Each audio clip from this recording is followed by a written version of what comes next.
আসসালামু আলাইকুম বন্ধুরা, কেমন আছেন সবাই? আশা করি অবশ্যই ভালো আছেন। আজকের ভিডিওতে আমরা বাংলাদেশের যে পেনাল কোড আছে, দণ্ডবিধি আছে, সেখানে সম্পত্তির বিরুদ্ধে যেই অপরাধগুলোর কথা বর্ণনা করা আছে সেগুলো বিষয়ে আলোচনা করব। যারাই বাংলাদেশ বার কাউন্সিলে পরীক্ষা দিবেন, এই সম্পত্তির বিরুদ্ধে অপরাধমূলক যেই আমাদের চ্যাপ্টারটা আছে খুবই গুরুত্বপূর্ণ। 2 থেকে 3 মার্কের এমসিকিউ কিন্তু এখান থেকে আপনি পাবেন। তো জনসাধারণ হিসাবেও আমাদেরও জানা প্রয়োজন যে আসলে প্রপার্টির বিরুদ্ধে বাংলাদেশের প্রচলিত যে আইন আছে সেখানে কি কি অপরাধটা আছে। অনেক কিছু হয়তো আমরা জানি, অনেক কিছু হয়তো আমরা জানি না, কিন্তু আজকের ভিডিওর মূল উদ্দেশ্যটা হচ্ছে দণ্ডবিধিতে যেই সম্পত্তির বিরুদ্ধে অপরাধগুলো আছে এগুলো টু দ্য পয়েন্ট কিভাবে মনে রাখবেন। তো বন্ধুরা, সর্বপ্রথমেই চলে আসি আমরা যে অফেন্স এগেইনস্ট প্রপার্টি বা সম্পত্তির বিরুদ্ধে যত অপরাধ, পেনাল কোডে 378 নম্বর সেকশন থেকে নিয়ে 462 বি পর্যন্ত কিন্তু আমাদের দেওয়া আছে। তাহলে সর্বপ্রথম মনে রাখবেন যে 378 থেকে শুরু হয়েছে এবং 462তে গিয়ে শেষ হয়েছে। তো সম্পত্তির বিরুদ্ধে যে অপরাধ, এর বাংলা এবং ইংরেজি দুইটা নামই আমাদের অবশ্যই মনে রাখতে হবে। কখনো পরীক্ষা বাংলা নামে আসতে পারে, কখনো ইংরেজির নামে আসতে পারে, কখনো কোন নাম্বার সেকশন থেকে কোন নাম্বার সেকশনে কোন অপরাধটা আলোচনা করা হয়েছে এরকমও কিন্তু আসতে পারে। তো আমরা মনে রাখবো কিভাবে? সর্বপ্রথম মনে রাখবো যেহেতু সম্পত্তির বিরুদ্ধে আমাদের অপরাধটা ঘটছে, তো তাহলে আমাদের সম্পত্তির যে পজেশন, যে দখল, এটা কার কাছে আছে। সর্বপ্রথম আমরা ভাগ করব সম্পত্তির দখলের উপর ভিত্তি করে। যদি একটা সম্পত্তির উপর কোনো অপরাধ ঘটার পরে সম্পত্তিটার দখল মালিকের কাছেই থাকে, ওনারের কাছেই থাকে, অর্থাৎ যে অফেন্সটা করলো সে সম্পত্তিটা নিয়ে যায় না, কিন্তু সম্পত্তিটা মালিকের কাছেই আছে, কিন্তু সে একটা কাজ যেটা করেছে সেটা হচ্ছে, যখন আপনি কোনো সম্পত্তির মালিক হন সেখানে আপনার এক্সক্লুসিভ কিছু রাইট থাকে, সেটা দখলে রাখা, সেটা ব্যবহার করা, সেটা যাতে অন্য কেউ আপনার অনুমতি ছাড়া সেখানে না প্রবেশ করে, সেটা ব্যবহার না করে, এই রকম যে আপনার অধিকার আছে, আপনার অধিকারটা ক্ষুণ্ণ করে। তাহলে 1 নম্বর যে অপরাধ সেটা হচ্ছে যে কি করলো, সে অবৈধ অনুপ্রবেশ করলো। ইংরেজিতে বলে যে ক্রিমিনাল ট্রেসপাস করলো, অপরাধমূলক অনুপ্রবেশ করলো। দুটো নামই মনে রাখবেন। তাহলে সর্বপ্রথম যে অপরাধটা সেটা হচ্ছে দখলের ভিত্তিতে সম্পত্তিতে অপরাধ ঘটলো, সম্পত্তিটা মালিকের কাছেই আছে কিন্তু একটা অপরাধ সংগঠিত হয়েছে। অপরাধটা কি? সেটা হচ্ছে যে সম্পত্তিতে আপনার যে একটা এক্সক্লুসিভ রাইট ছিল সেটা কেউ ভঙ্গ করেছে, সেই সম্পত্তিতে সে এসে আপনাকে হুমকি ধমকি দিয়েছে, সেই সম্পত্তিতে অবৈধভাবে প্রবেশ করেছে। তো এই জন্য আমরা বলি যে ক্রিমিনাল ট্রেসপাস সে করেছে, অপরাধমূলক অনুপ্রবেশ। তাহলে ক্রিমিনাল ট্রেসপাস বা অপরাধমূলক অনুপ্রবেশ, এটা হচ্ছে আমাদের 1 নম্বর। সাথে একটু মনে রাখতে পারেন যে 441 থেকে নিয়ে 462, অর্থাৎ শেষের অংশটুকু আমরা প্রথমে পড়তেছি। 378 থেকে শুরু হয়েছে 462, তাহলে 441 থেকে 462 হচ্ছে আমাদের ক্রিমিনাল ট্রেসপাস, অপরাধমূলক অনুপ্রবেশ নিয়ে আলোচনা করে। এই জিনিসটি জাস্ট একটু মনে রাখবেন। এটা হচ্ছে তাহলে আমাদের 1 নাম্বার, সেটা হচ্ছে যে ক্রিমিনাল ট্রেসপাস। এখন আসেন, সম্পত্তির বিরুদ্ধে একটা অপরাধ ঘটে গেল।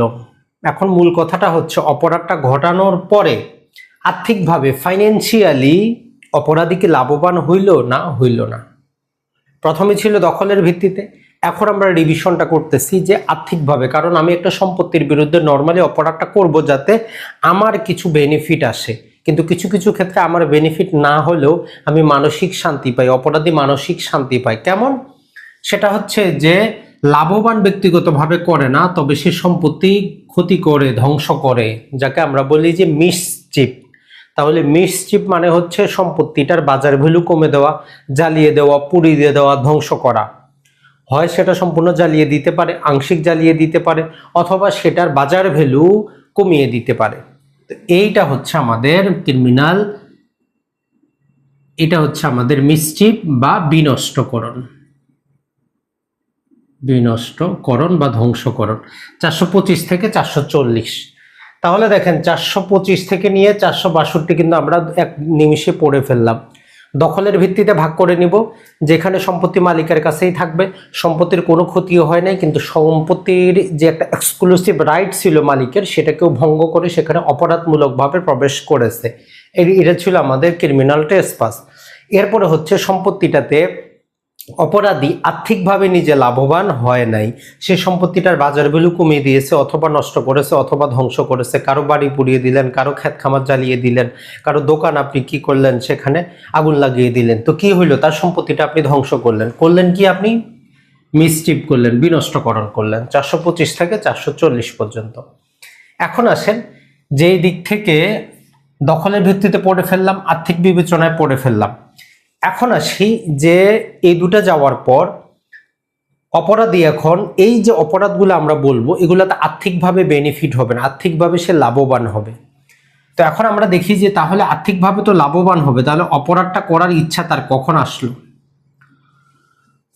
এখন যদি আপনার একটা হইতে পারে যে সম্পত্তিটা তার হাতে আসার আগেই সে অপরাধ করার ইচ্ছা করে আসছে, তার মেন্স রিঅ্যাক্টিভ হয়েছে। যেমন আপনি কারো একটা বাসায় ভালো গরু দেখলেন, ভালো সেখানে টাকা পয়সা দেখলেন, স্বর্ণ দেখলেন, আপনার মনে হইলো যে আপনি সেটা চুরি করবেন, কিন্তু আপনি এখনো দখল পান নাই। আরেকটা হইতে পারে যে দখল আপনার কাছে আসলো, আসার পরে আপনার অপরাধ করার ইচ্ছা জাগলো। তাহলে অপরাধ করার ইচ্ছার উপর ভিত্তি করে আমরা দুইটা ভাগে ভাগ করতেছি। যদি অপরাধ করার ইচ্ছাটা দখল লাভের আগে হয়, তখন আমরা দেখব যে আসলে এটা কি সম্মতি ছাড়া দখলটা নিব আমরা, না সম্মতি সহ নিব। যদি সম্মতি ছাড়া আমরা কোনো অপরাধ করার জন্য কোনো সম্পত্তি নেই, সেটাকে আমরা জানি কি বলি, আমরা চুরি বলি। 378 থেকে 382-তে বলা আছে চুরির 5টা উপাদান আছে। তো সেটা আমরা আরো ডিটেইলে অন্য ভিডিওতে পড়ব।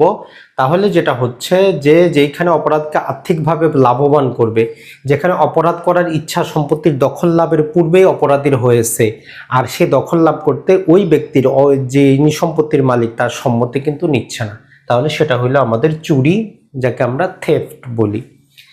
এরপরে যেটা সম্মতিটা তো আছে, কিন্তু সেটা হচ্ছে পলিউটেড সম্মতি। কনসেন্ট যেটা আছে সেটা আপনি ভয়, ভীতি অথবা প্রতারণার মাধ্যমে নিতে পারেন। এই জন্য অবৈধ বা পলিউটেড যে সম্মতি, এটা দুই প্রকার হইতে পারে। তাকে ভয় দেখাইতে পারেন, অথবা তার সাথে প্রতারণা করে আপনি সম্মতি নিতে পারেন। এখন ভয় দেখিয়ে সম্মতি কেমন, যেটা আমরা বলি যে সেটা হচ্ছে যে জোরপূর্বক আদায়। আপনার কাছে একটা মোবাইল আছে, আমি আপনার পিস্তল রাখে বললাম যে মোবাইলটা দিয়ে দেন, আপনি নিজে কিন্তু দিচ্ছেন, সম্মতি কিন্তু আছে, কিন্তু এটা পলিউটেড সম্মতি, ভয়ের কারণে আপনি দিচ্ছেন, তো বলপূর্বক আদায়। এরপরে যেটা সেটা হচ্ছে যে দস্যুতা আছে, আর একটা হচ্ছে ডাকাতি। তাহলে অবৈধ সম্মতি বা পলিউটেড সম্মতিতে 3টা অপরাধ হইতে পারে: জোরপূর্বক আদায়, দস্যুতা এবং ডাকাতি। আর এইদিকে প্রতারণা করে আমরা 2টা অপরাধ করতে পারি। একটা হচ্ছে যে নর্মাল প্রতারণা, যেটা 415 থেকে 420 পর্যন্ত আলোচনা করে। আরেকটা হচ্ছে আমাদের প্রতারণামূলক দলিল সম্পাদন। এখন আসেন যে অপরাধ করার ইচ্ছাটা জাগলো সম্পত্তিটা আপনার কাছে আসার পর। আপনি একটা মোবাইল পাইছেন, আপনি জানেন মোবাইলটা করিম সাহেবের, আপনার কাছে যখন মোবাইলটা দেখে ভালো লাগলো, তারপরে আপনার মনে হইলো যে আপনি মোবাইলটা দিবেন না, তাহলে কি করলেন আপনি করলেন দখল লাভের পর অপরাধ করার ইচ্ছা আপনার জাগলো। তো এটা 2 প্রকারের হইতে পারে। একটা হচ্ছে ক্রিমিনাল মিসঅ্যাপ্রোপ্রিয়েশন, অপরাধমূলক সম্পত্তি আত্মসাৎকরণ। আপনি একটা জিনিস পাইছেন, আপনি জানেন এই সম্পত্তিটা কার, তারপরেও আপনি পাওয়ার পরে আর তাকে দিচ্ছেন না, তাহলে এটা আপনি করলেন ক্রিমিনাল মিসঅ্যাপ্রোপ্রিয়েশন। আরেকটা হইতে পারে যে কেউ আপনাকে একটা জিনিস একটা ট্রাস্ট করে বিশ্বাস করে দিল, যেমন কুরিয়ার কোম্পানিকে আমরা বিশ্বাস করে জিনিসটা দেই যে আপনার ওই ব্যক্তির কাছে পৌঁছায় দিবে। তাহলে সেই কুরিয়ারের ব্যক্তি যদি কি করে, তার কাছে পৌঁছায় না দেয়, সে যদি সেটা নিয়ে যায়, তখন সেটা হয় যে ক্রিমিনাল ব্রিচ অফ ট্রাস্ট, বিশ্বাস ভঙ্গ করা। জাস্ট একটা যদি আমরা আপনাদেরকে গল্প বলি, যেমন ধরেন যে এটিএম গুলাতে টাকা পয়সা রাখে, এখন যে সিকিউরিটি গার্ডরা টাকা পয়সা ব্যাংক থেকে নিয়ে আসে এটিএম গুলাতে সাপ্লাই করে, এরা যদি এটিএমে না দিয়ে পালিয়ে যায়, তাহলে সে কি চুরি করলো? তাহলে আপনি তাকে কোন ডেফিনেশনের মধ্যে ফালাবেন? সে টাকা চুরি করে পালাইছে, আর টাকাটা ব্যাংক কর্তৃপক্ষ এই সিকিউরিটি গার্ডদেরকে বিশ্বাস করে দিয়েছে যে সে এটিএমে রাখবে। তো তখন আপনি এই ক্রিমিনাল ব্রিচ অফ ট্রাস্টের ক্ষেত্রে আসবে, যে তারা ক্রিমিনাল ব্রিচ অফ ট্রাস্ট করেছে, তারা চুরি করে নাই, তারা ডাকাতি করে নাই, দস্যুতা করে নাই, আত্মসাৎ করে নাই, তারা করেছে বিশ্বাসভঙ্গ, এই জিনিসটা। তাহলে আমরা মোটামুটি সম্পত্তির বিরুদ্ধে যে অপরাধ এগুলো পড়লাম, কিছু সম্পত্তি বাকি আছে। সম্পত্তির বিরুদ্ধে অপরাধের ক্ষেত্রে এই যে আমরা অপরাধমূলক অনুপ্রবেশ পড়লাম, তো এর মধ্যে আমরা ভিতরে একটা জিনিস পাবো যেটা হচ্ছে হাউস ট্রেসপাস। এই হাউস ট্রেসপাসটা কিন্তু খুবই গুরুত্বপূর্ণ। কিছু বলা হচ্ছে যে যদি আমরা কি করি, এমন কিছু উপায় আছে, ওই উপায়ে যদি কোনো গৃহে প্রবেশ করি ওইটা একটা পৃথক অপরাধ হিসাবে পরিগণিত হয়।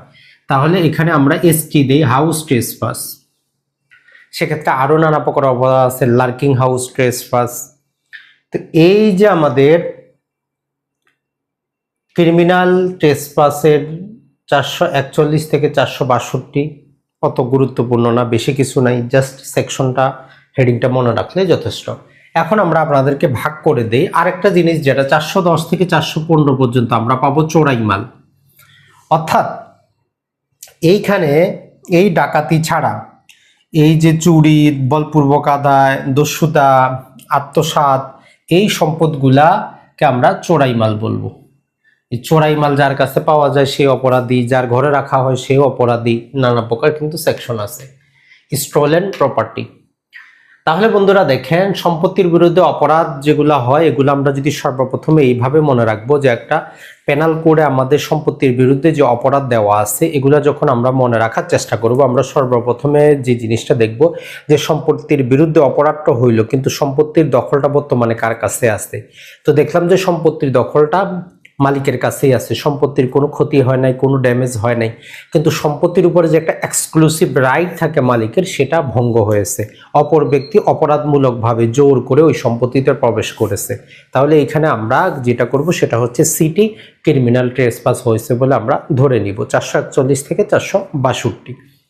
এরপরে যেটা দেখবো আমরা, সম্পত্তির বিরুদ্ধে অপরাধ তো হয়েছে, কিন্তু অপরাধী আর্থিকভাবে লাভবান হচ্ছেন কি হচ্ছেন না। তো দেখলাম যে আমরা সম্পত্তির বিরুদ্ধে অপরাধ হয়েছে, অপরাধী আর্থিকভাবে লাভবান হচ্ছেন না, তাহলে কি হইতে পারে, সেটা হচ্ছে আমাদের বিনষ্টকরণ বা মিসচিফ, যেটা আমরা পাচ্ছি 425 থেকে নিয়ে 440 পর্যন্ত। এরপরে দেখলাম যে সম্পত্তির বিরুদ্ধে অপরাধ সংগঠিত হচ্ছে, অপরাধী আর্থিকভাবে লাভবান হচ্ছে। এখন আমরা চিন্তা করি যে এই অপরাধটা করার পিছনে তার মেন্স ক্রিয়া কখন অ্যাক্টিভ হইল, সম্পত্তি তার কাছে আসার পূর্বে না আসার পরে। যদি আসার পূর্বে হয় তখন আমরা দেখব যে সম্পত্তিটা নিয়ে আসতে ওই ব্যক্তি তার সম্মতি নিয়েছে না পলিউটেড সম্মতি ছিল। যদি সম্মতি না নিয়ে থাকে আমরা বলবো যে সেটা চুরি। আর যদি পলিউটেড সম্মতি হয়, তিনটা অপরাধ হইতে পারে, বলপূর্বক আদায়, দস্যুতা, ডাকাতি। আর যদি সম্পত্তিটা ব্যক্তির কাছে আসার পরে ব্যক্তির অপরাধ করার ইচ্ছা জাগে তখন আমরা বলবো যে দুইটা অপরাধ হইতে পারে। একটা হচ্ছে যে সিএম ক্রিমিনাল মিস অ্যাপ্রোপ্রিয়েশন হইতে পারে, সম্পত্তি আত্মসাৎকরণ। আর একটা হচ্ছে যে আমাদের CBT criminal breach of trust, অর্থাৎ আপনি বিশ্বাস ভঙ্গ করলেন।